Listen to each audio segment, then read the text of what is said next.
Henshin Inspection presents Going Ultra! This is MJ. I'm an author, I'm an artist, I'm an analyzer. Find all my work at mjmunoz.com. Welcome to Going Ultra. Visit mjmunoz.com/gu for notes and links. And don't forget to subscribe, like, share, and comment to help me grow. SSSS.Dynazenon, Episode 5, is entitled, What is Lover Like? It originally aired April, what was that, a couple days ago? April 30th, I guess, right? The writer is Keiichi Hasegawa. The director is Hideyuki Satake. So, I'm going to jump right into it. Once again, the static for this episode is that it's a beach episode.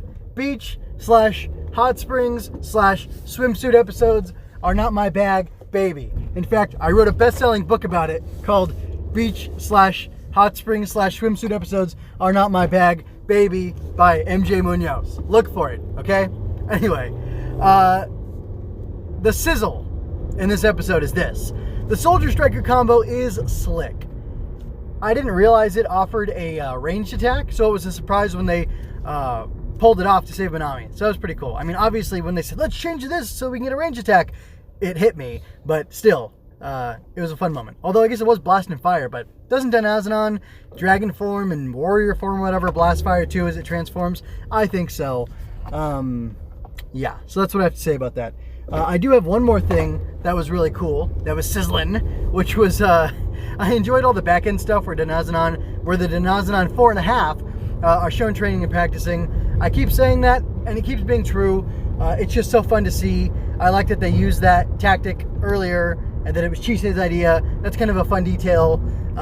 You know, she's a gamer. She's, I don't know what else, a weird lolly, which means she's like, I don't know. Is a lolly the anime equivalent of a Manic Pixie Dream Girl? Is that how you say it? Manic Pixie Dream Girl? Maybe it is, maybe it isn't. Whatever. But yeah, you know, she had the solution. They had the tools, they had the talent. She gave them the inspiration, and it all turned out really cool. So I like that stuff. For my soul section, these are almost questions, but they're soulful, deep questions being posed by the show that aren't going to run into the debate area. I have separate questions for that. So here we go. So Sizumu talking about how kaiju's favorite things are emotions was interesting.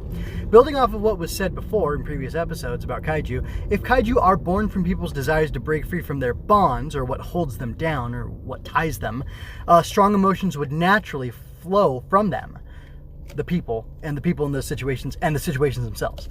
The kaiju can feed on those emotions to grow and gain power, but then what? It is unclear. I don't really know what's going on here. The fact that Minami's sister may have killed herself is a heavy matter, worthy of addressing in a serious way.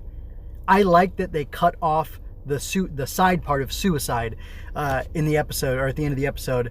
I thought that was really good, and to me, that feels like Minami's frame of mind, where she doesn't want to hear it. She's shutting it off as soon as she hears that, and also it goes to the weighty matter that this is and how it should be dealt with. So I want to know, is she, Minami's sister, in her suicide, in her death, going to be the source for something in this world having to do with the kaiju? Is she why Minami can pilot Dynazenon? If kaiju love emotions and like thrive on them and gain power from them, does Dynazenon feed off of emptiness? I think that's an interesting speculation. Anyway, getting into speculation officially, I feel even more strongly that Yomogi might jump ship. He and Minami both seem put off by Gauma's simplistic view of the kaiju eugenicists, and it feels like something is just waiting to come from that. And the whole setup feels very pregnant. It's like, what do they say, Chekhov's gun is a thing, or like, it's like got all this kinetic energy or potential energy. Like it's a boulder on a cliff, on a wire, and that cliff is crumbling, and I'm just waiting for it to be released and for it to blow through the show and really change things up. So, I don't know. We'll see what happens. And then for debate, will Yomogi abandon Gauma? I brought that up a couple times. Brought it up last episode. I'm bringing it up. This is the third time here. Will it happen? What do you think? Because I think it will. And if he does, I think it'll be very interesting, and it'll be a bold choice, and I'd love to see it happen. And then another question, did you notice some buildings got trashed this time and no one seemed to care? what gives? Is that a problem for you? We didn't even have, like, they defeated the monster, the kaiju, after buildings had gotten destroyed and presumably people died or were very injured, and then they just went to the beach and had fun. Why? How is that okay? I think episode 2, they saw ruins, Yomogi and Minami together, and that compelled them both to fight.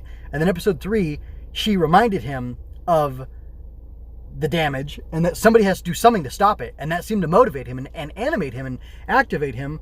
And then here, it doesn't matter. It's a beach episode, guys. Come on. Look at that skin. Look at that cleavage.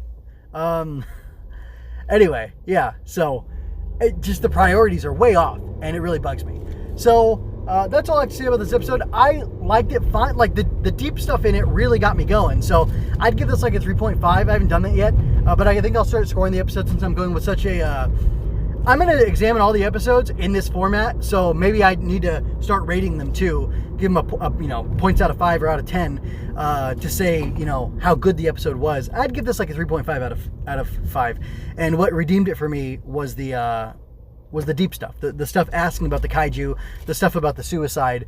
Those things really pulled me and got me and drew me in and make me interested in the overall, ongoing story. And a little bit, some of the cool flashy stuff about them, practicing their gatai, their combinations and whatnot. That's cool. That gets me going a little bit, but not as much as the bigger, more character-driven stuff. And then also just, Gauma's fixation on fighting these traitors and I don't know, like, why can't there be a peaceful coexistence? If the kaiju eugenicists want to live in a world where kaiju are useful or have a purpose, and Yomogi and his friends are trying to protect people from the damaging, deleterious effects of kaiju being destructive, even to the point of trying to mostly fight them in a way that doesn't cause collateral damage, there has to be some meeting ground in between. And maybe because that's kind of where my mind is all the time, I just want them to jump to that already. But it's not getting frustrating, but it's just like, I really hope it goes somewhere very soon. So anyway, that's all I have to say about this episode. The Ava and the Glowbug 1.2 draft is up. It is done. It is ready for you to read, for you to enjoy. I have kaiju in that. Shadow kaiju that grow off of fear. They feed off of fear, so they stoke fear so they can have a more plentiful supply of it, which is an interesting thing to me, especially because that's what they're talking about here in this episode, kaiju feeding off of emotions or having a favoritism for emotions. I find that all very interesting. So anyway, yeah. I'm going to encourage you to check that out. Go to mgmooners.com, type Glowbug into the search bar. Check out mgmooners.com/GU for my coverage of SSSS.Dynazenon, as well as Ultraman Z and other Ultraman stuff. That's pretty much all I have to say, so I'll encourage you to check that out. I'm going to remind you that you don't have to shout Henshin to be a hero. And I'm going to leave you with peace and blessings. This is MJ signing off.